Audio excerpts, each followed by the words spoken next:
Bien, ahora veremos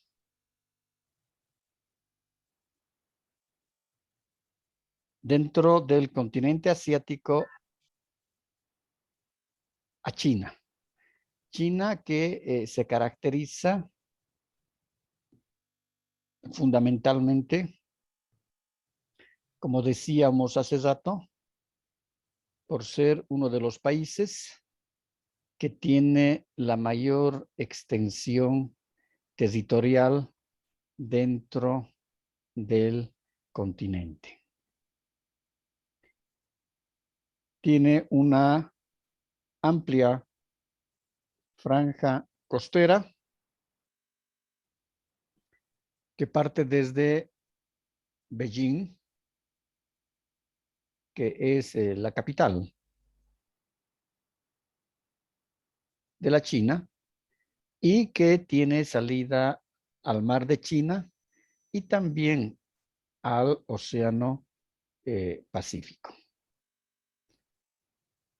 Destaca esa gran red hídrica que tiene en gran parte de su extensión los montes del Himalaya, que los podemos ver. Voy a poner otro color. A los montes del Himalaya, que los podemos ver acá. La meseta del Tíbet, que la tenemos en todo este sector. Y también vemos acá las características de esa geografía bastante accidentada, si vale el término, en ciertos lugares. No debemos olvidar de que los mongoles, desde épocas remotas, épocas muy antiguas, siempre quisieron tomar posición de China y lo hicieron, ¿no? Porque un tiempo, en las épocas antiguas, tomaron como posesión la China y estuvieron ahí por muchos años. Los mongoles se caracterizan por ser un pueblo nómada, es decir, que montaban sus grandes campamentos con unas carpas muy grandes, pero siempre se movían en todo el sector norte. Entonces, las contiendas bélicas eran muy aguerridas, porque los guerreros mongoles eran realmente terribles, ¿no? Y de esa manera que en la China se van construyendo lo que hoy es uno de los principales atractivos turísticos, la muralla china. Y la muralla china justamente para evitar el ingreso y el acceso de los mongoles y de otros pueblos que querían someter a las dinastías o a las que en ese entonces imperaban en la China, porque no nos olvidemos de que antes del surgimiento del comunismo en la China, es decir, las dinastías, ¿no? Con sus reyes, eran eminentemente, es decir, heredadas, ¿no? Los padres heredaban a los hijos y se manejaba por dinastías, que eran grupos de privilegio y que podían manejar a todo el país. Aquí tenemos algunas vistas, como es, por ejemplo, el caso de Hong Kong, y decíamos que Hong Kong tiene un tratamiento especial, a pesar que está, si vale el término, semi-sometida al poder de la China, pero tiene sus propias leyes, tiene su propio presidente, etcétera, pero está muy unida a la China, ¿no? Parece, es como si fuera una región más, una región administrativa de la China, pero Hong Kong tiene su propia administración. En Pekín, aquí vemos también ya esas características maravillosas ¿no? De la muralla china y cómo ha sido construida por todos estas laderas de los cerros y que son montañas bien abruptas, ¿no? Miren, es realmente montañas altas, bastante quebradas, con picos muy altos. Entonces se ha ido construyendo la muralla como un medio defensivo para evitar el ingreso de los mongoles y de otros pueblos que querían someter a la China. La capital de Hong Kong es Victoria. Tiene una población, Victoria, de 7 millones de habitantes y todo Hong Kong debe tener alrededor de 17 millones y medio de habitantes. Hay diferentes lugares, en este caso, sectores que dentro de la China que se han vuelto íconos casi es decir, por el desarrollo tecnológico, por el desarrollo industrial que tienen y también decíamos que tiene un sistema fluvial muy importante. Y Xijing es el sistema fluvial más importante del sur de la China. Es decir, que sirve como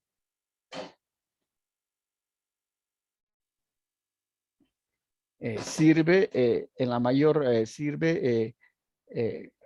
con el mayor puerto, que lo podemos ver acá, ¿no? En el puerto de Cantón. Y el puerto de Cantón es aquel de donde salen los barcos con las ingentes cantidades de mercadería con destino a todas las latitudes del mundo. El río, que cuenta con numerosos afluentes y emisarios, tiene un caudal 3 veces superior al de Huangli. En relación a la flora, al sur del valle de Xinjiang se pueden encontrar densas selvas tropicales, lluviosas, bosques húmedos, bosques extremadamente húmedos y que nosotros los llamamos bosques hiperhúmedos, donde se encuentran los lirios de agua, que son en sí plantas acuáticas. Un segundito, por favor.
Entonces decíamos de que la flor, los lirios de agua es una de las, es decir, de las representaciones dentro de la flora del continente y especialmente de la China, que es un ícono, ¿no? Y que inclusive ha servido también como inspiración para esas magníficas obras de arte que tienen los chinos, ¿no? En sus épocas más antiguas. Eh, Otro elemento fundamental dentro de la producción agrícola es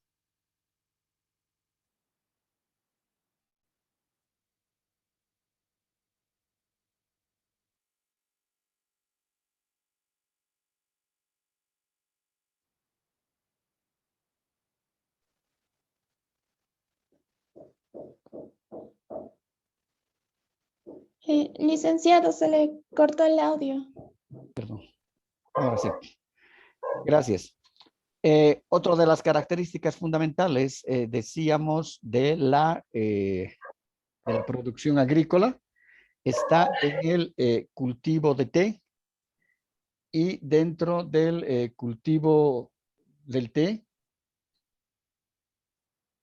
¿no? El cultivo de té, vemos de que China es el principal productor a nivel mundial, y además este cultivo es originario de la China y fue llevado por los europeos, esas prácticas del té en la tarde, a Europa, pero el origen y de la producción del té es en la China.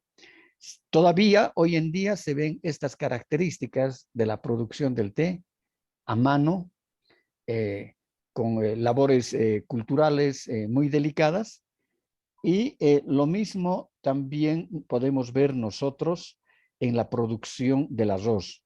No nos olvidemos de que el arroz se tiene que producir, y se produce casi en ciénegos. Eso significa tipo pantanos, sectores extremadamente húmedos, ¿no? Muchas veces inclusive tienen que ser tierras que estén anegadas de agua, casi como lagunas, muy bajitas, pero ahí se produce el arroz. A pesar de que decíamos de que la China es un país extremadamente, hay regiones que son extremadamente ricas, pero también hay otras regiones que todavía las labores culturales agrícolas se desarrollan de esta manera, a mano, ¿no? Aquí están haciendo la trilla del arroz. Una vez que secan las matas con el arroz, tienen que golpear para que el grano de arroz pueda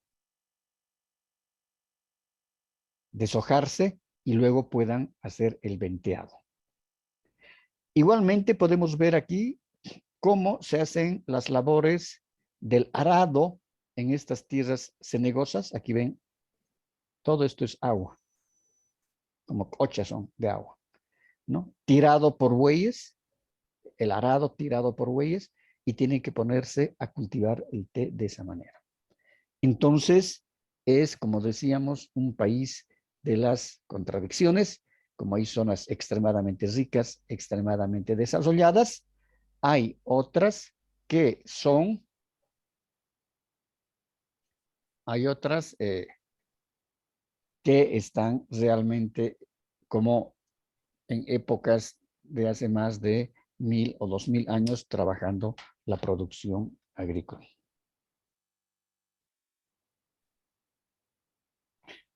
La vegetación de esta región, en toda esta región, por ejemplo, ha sido reducida por el excesivo pastoreo y la erosión de los suelos. Es decir, han tenido que quitar la vegetación, los árboles, los bosques, para dar paso a suelos que sean espacios que estén dedicados al pastoreo para el ganado, ¿no? No nos olvidemos que los chinos tienen que alimentar a 1.500 bocas, 1.500 millones de habitantes, 1.500 millones de bocas tienen que alimentar. Entonces, se necesita una gran producción agrícola para todo esto. Y han tenido que ir quitando esos espacios que estaban destinados a los bosques y al sector de las maderas, para dar parte a la producción agrícola y para dar parte también a los espacios para el pastoreo. Dentro de la fauna tradicional, el oso panda gigante, que habita de forma exclusiva en el sureste de la China, se ha hecho una recuperación y un trabajo muy grande de grupos conservacionistas, porque el oso panda estaba casi en estado de extinción. Y hoy en día ya se ha logrado hacer una recuperación muy grande, y el oso ya nuevamente, después de haber sido recuperados en criaderos, ya han sido depositados en su propio hábitat. Y de esa manera se ha salvado a esta especie que estaba en extinción e iba a desaparecer. Dentro de los valores y las características arquitectónicas, no podemos olvidar de que tanto es decir, los chinos y los asiáticos en general, siempre han tenido un estilo arquitectónico propio. Y ese estilo arquitectónico propio es... Un segundito, por favor, alguien me entró.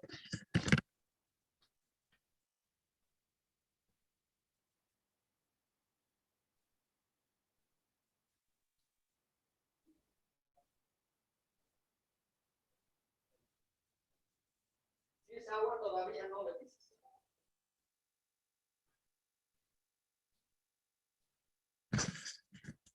Entonces decíamos que las características arquitectónicas de la cultura china siempre han estado determinadas por el uso de la cerámica, es decir, de la arcilla en los techos. Las características del tejado, por ejemplo, estas caídas de agua, pero siempre eran prominentes y tenían siempre estas formas, como podemos ver acá. Y eso fue desde la época de las dinastías, ¿no? De las épocas mucho más antiguas, ¿no? Y, por ejemplo, aquí vemos también, es decir, entre piso y piso, tenían estas cenefas con estas caídas de agua. La utilización de la arcilla para la construcción de sus palacios, ¿no? Ha predominado también la utilización de los colores, y dentro de los colores tenemos este color medio guindo oscuro, la utilización del color rojo y del color dorado en toda la parte de la escenografía, de sus vestimentas, de sus rituales, de sus danzas. Aquí, por ejemplo, vemos en Pekín el Palacio Celestial y estas características que decíamos de ese manejo que han tenido de la arcilla, ¿no? No nos olvidemos de que también los chinos han sido los primeros en utilizar, en trabajar la arcilla mucho más fina y convertirla en porcelana. Y la porcelana era realmente un trabajo muy delicado, y las piezas de porcelana que se trabajaban, tanto ornamentales como aquellas piezas para utilitarias como los platos, etcétera, las tazas, eran realmente obras de arte en ese entonces. Y los europeos son los que imitan la utilización y el arte, ¿no? Aprenden el arte del trabajo de la cerámica en la porcelana. Y especialmente dentro de Europa son los alemanes, en el sector de Bavaria, por ejemplo, donde se tiene la producción de la porcelana utilitaria, ¿no? Pero ellos aprendieron, y las raíces del uso y de la fabricación de la porcelana es de la China. Por eso que hasta el día de hoy todavía vemos cómo la porcelana es trabajada en forma masificada, y lógicamente que hay piezas que son de primera clase, de segunda clase, de tercera clase. Inclusive hay piezas todavía que se las trabaja en muchos pueblos de la China y que están revestidas de oro. Y eso se llama el trabajo de porcelana con filos de oro, y es oro de 18 quilates. Y es un oro tan delgadito, casi como papel, que logran incorporar en el arte de los diseños y todo eso, y cuando entran a los hornos de cocción llegan a fundirse, ¿no? Aquí podemos ver, por ejemplo, cómo las características arquitectónicas que imperaban en el periodo imperial de las dinastías, ¿no? han ido desarrollándose por en todas las obras arquitectónicas. Imagínense aquí un puente que tiene también estas mismas características, ¿no? Porque el puente podía ser recto. No, pero ellos siempre dando esas características arquitectónicas a todas sus obras. Acá tenemos la Gran Muralla China y como decíamos, servían y han servido en su momento para evitar como una protección, un fuerte para evitar el paso de los mongoles cuando estos querían tomar posición o apoderarse de la China. Y han sido pues millones de chinos que han muerto en la construcción de la muralla porque son miles de kilómetros y entre espacio y espacio hay sectores que aquí, por ejemplo, no se ven, después vamos a ver más allá en otras imágenes, tienen inclusive como torres acá, ¿no? Tienen torres y ahí existían los centinelas, que eran soldados chinos que tenían que custodiar la muralla y entre ellos iban circulando de un puesto de centinela al otro puesto de centinela. Adriana, su micrófono, please. Hay que silenciarlo. Gracias. Entonces, vemos también estos altos picos de las montañas, porque tienen una topografía muy accidentada. La China. Y Adriana, su micrófono me lo puede silenciar, por favor.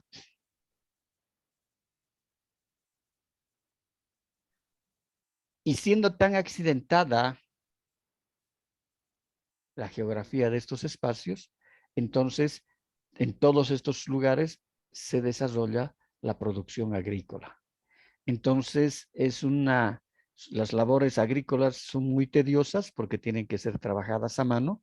Acá en las colinas, en las altas colinas, no pueden ingresar maquinarias, sino todo el trabajo o la mayor parte del trabajo es manual con arados, etcétera. Aquí vemos lo que decíamos, la Gran Muralla. Miren aquí cómo tienen una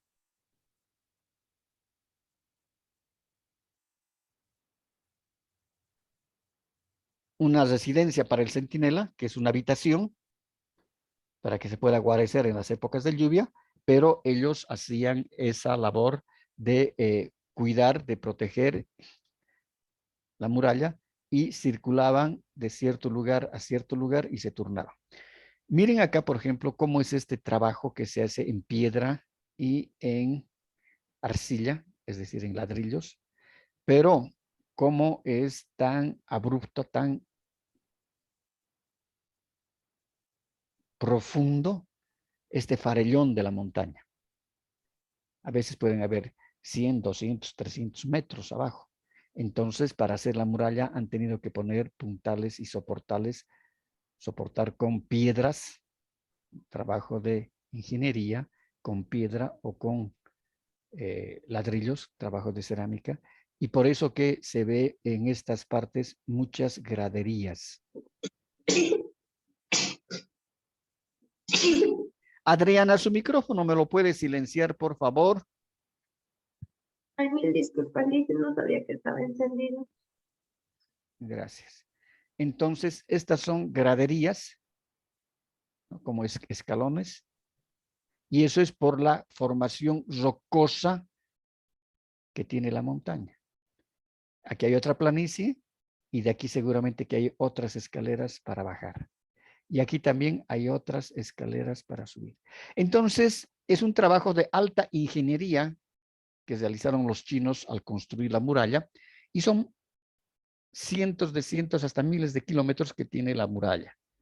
Por eso que ha tardado un sinnúmero de años la construcción y ha sido declarada Patrimonio de la Humanidad por la UNESCO en el año 1987. Y es considerada una de las maravillas del mundo. Ahora, hay sectores que actualmente que son principalmente para las visitas turísticas, que se los conserva de esta manera. Y hay otros sectores que están semi abandonados de la misma muralla, ¿no? Es que tener que rehabilitarlos es también un montón de dinero para el gobierno chino.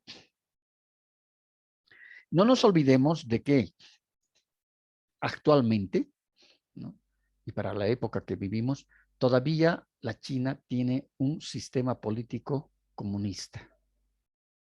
Y este sistema político comunista fue imperado por Mao Zedong cuando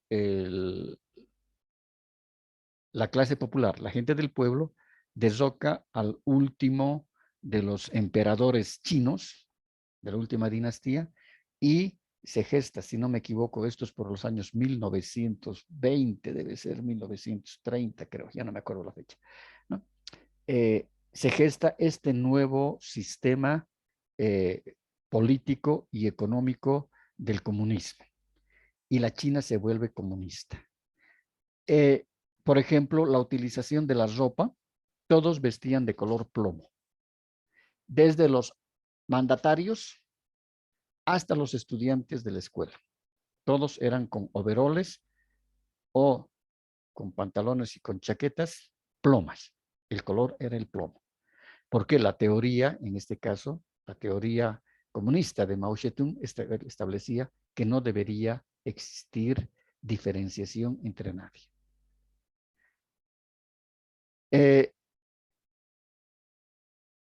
Y hasta el día de hoy se impera todavía ese sistema económico-político, por eso que es una dictadura en el fondo la China. Lo que dice el presidente se hace. Hay un sometimiento total a la población, al pueblo chino, en relación a sus leyes, en relación al cumplimiento de las leyes, a la obediencia que se tiene al sistema. Pero se ha vuelto capitalista, porque se está convirtiendo en una de las potencias económicas más importantes del planeta. Pero para el resto sigue imperando lo que se llama la Biblia Roja, el libro rojo de Mao Zedong, que es el manifiesto del Partido Comunista Chino. Por eso que todavía la bandera china es roja, ¿no? Y tiene una hoz y tiene una luna, un martillo. Dentro de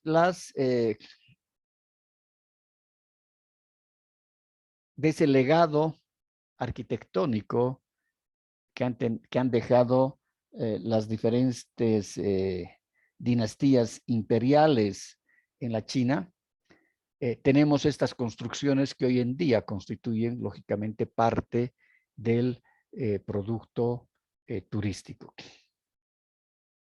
Así tenemos la Ciudad Prohibida, la Estatua de León, y como decíamos, desde épocas muy remotas y muy antiguas, ellos han sabido trabajar mucho la parte del color dorado, inclusive el trabajo del pan de oro, que son láminas tan delgadas, 10 veces más delgadas que una hoja de papel bond, las láminas del pan de oro, y con eso recubrían sus efigies, en este caso, a su dios, ¿no?, que es el Buda, porque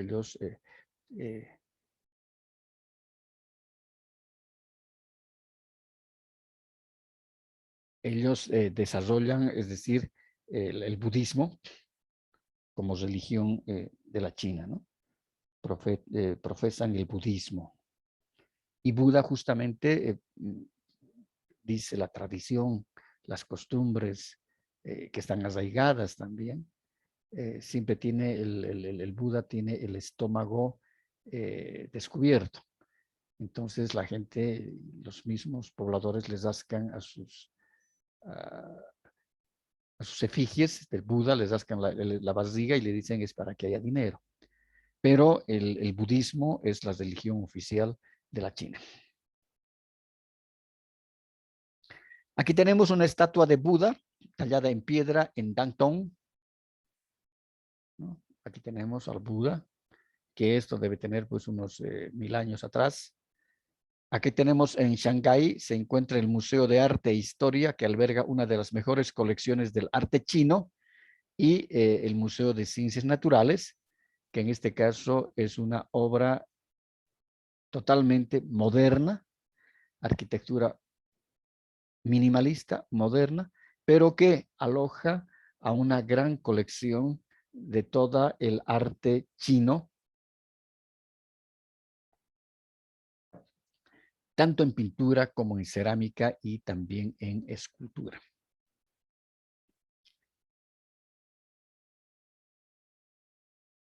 Dentro del territorio peninsular e insular situado en Asia Oriental, en el mar de la China Meridional.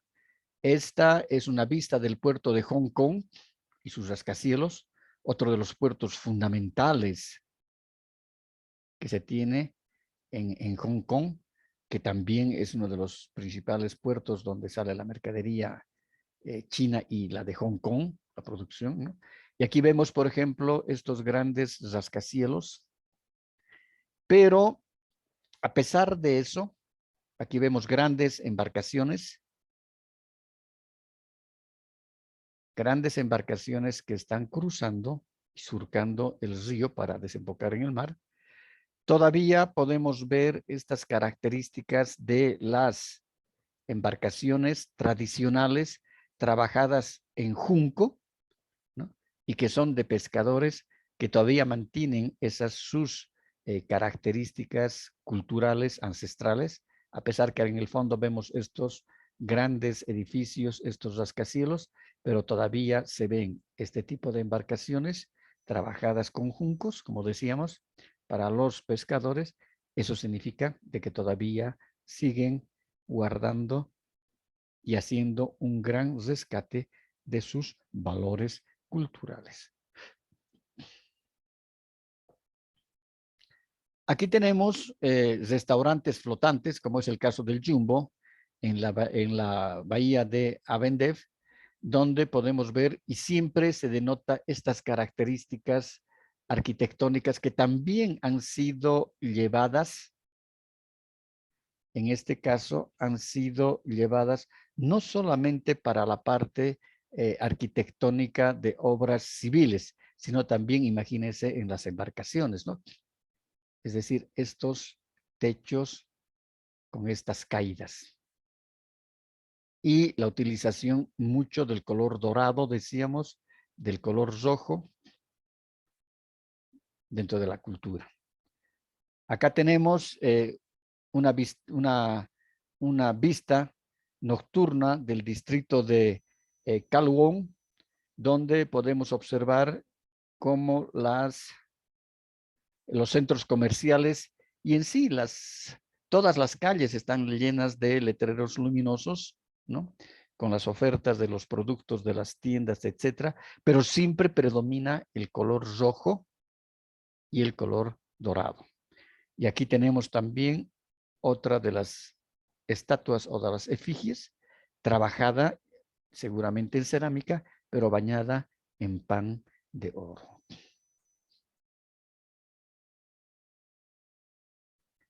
Aquí tenemos el mercado de jade en Kowloon. El jade es una piedra semipreciosa, una piedra preciosa, y lógicamente el principal productor del jade es la China.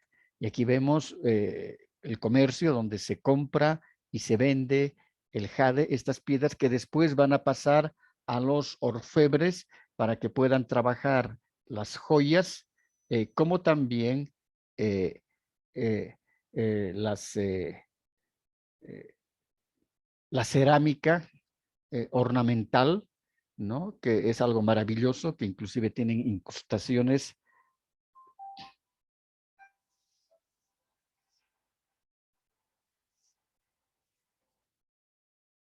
Discúlpeme, estoy en clases, llámeme por favor en una hora.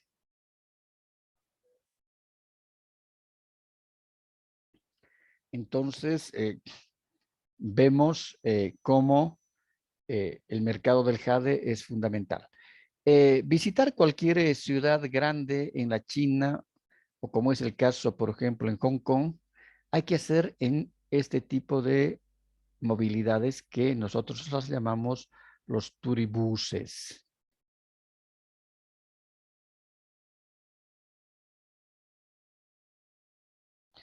Entonces, con un solo billete, el turibús, entonces son de 2 pisos y van a recorrer los principales lugares turísticos o que tienen la mayor afluencia de turistas, y si uno decide quedarse en uno de los lugares, baja porque estas paran en cada tipo de estación que tienen, los guías explican, generalmente los guías son bilingües en chino y en inglés. Entonces, si uno quiere, se queda en el lugar, visita el edificio, el monumento, viene luego otro turibús y puede tomarlos sin pago adicional. Entonces, la mejor manera para poder visitar este tipo de ciudades que son con tanta aglomeración de personas, de vehículos, etcétera, y también de negocios, de comercio, lo mejor es utilizar un turibús para hacer una visita general, y después que uno ha identificado los lugares que son de su preferencia o de su interés, ya puede tomar otro tipo de transporte para quedarse, para visitar el lugar y quedarse mucho más tiempo para poder observar. Acá tenemos las regatas en el puerto de Hong Kong. Las regatas son competencias eh, en este tipo de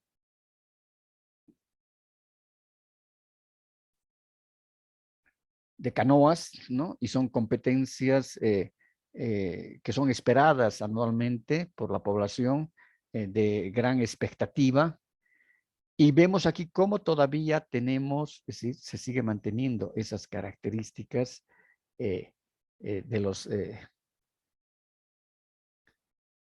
del decorado de las embarcaciones, con esas características de, de los diseños arquitectónicos que son propios de la China, ¿no? Aquí vemos también ya, este debe ser un buque mercante vacío, porque aquí llevan los contenedores, o puede ser una embarcación que se dedica a la pesca. Y aquí tenemos la competencia de regatas en Hong Kong.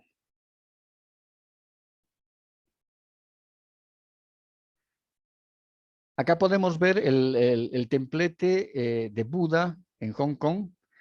Hay muchos de estos templos que están y son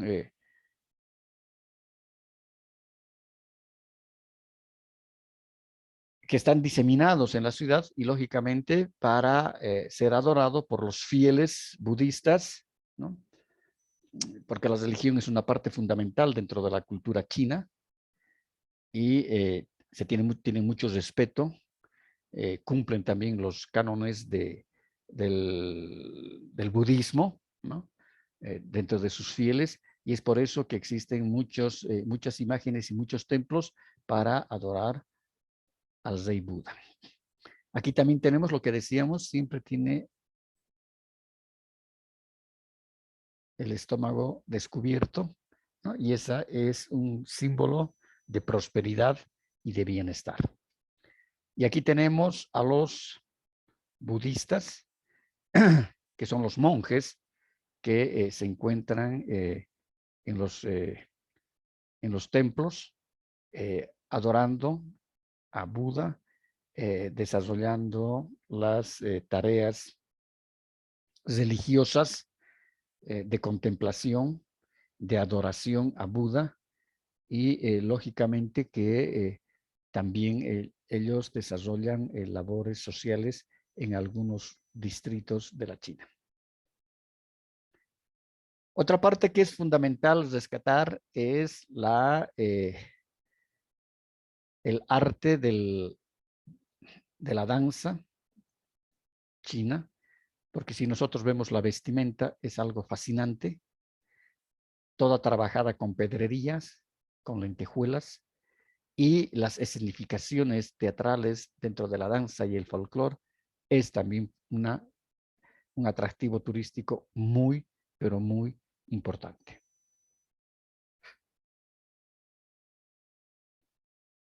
Los medios de transporte son muy variados.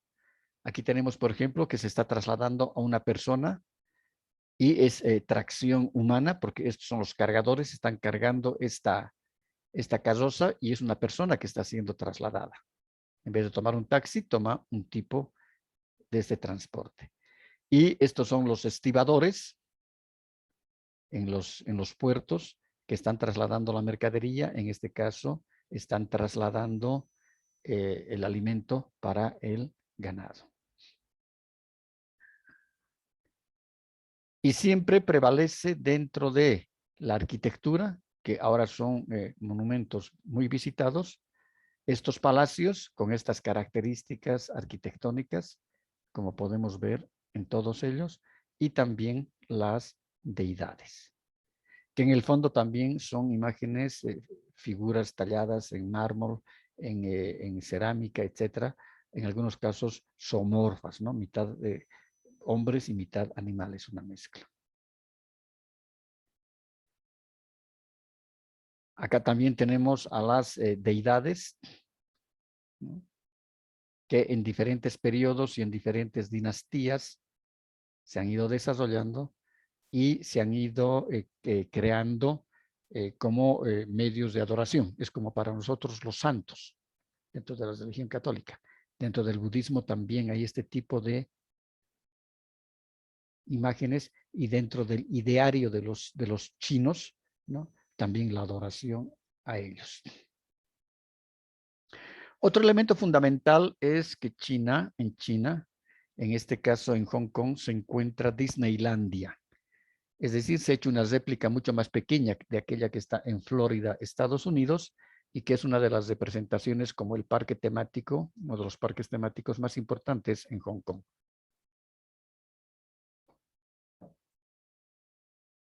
Es el quinto parque temático más importante del mundo. Disneyland en Hong Kong está situado en la bahía de Penny, dentro de la isla de Lantau. Es decir, aquí tenemos la misma representación que se tiene en Florida, que este es el Castillo de las Princesas. Es decir, es una réplica solamente más chica en todo el desarrollo que tiene el parque temático, también con sus demostraciones, con sus figuras, sus imágenes, su ideario, ¿no? Las tiras cómicas que son ya ahora presentadas como el Pato Donald, el perro Pluto, etcétera, y también se ha ido ampliando de acuerdo a las características que van desarrollando la ciencia ficción, ¿no? En el cine y todo eso. ¿Preguntas?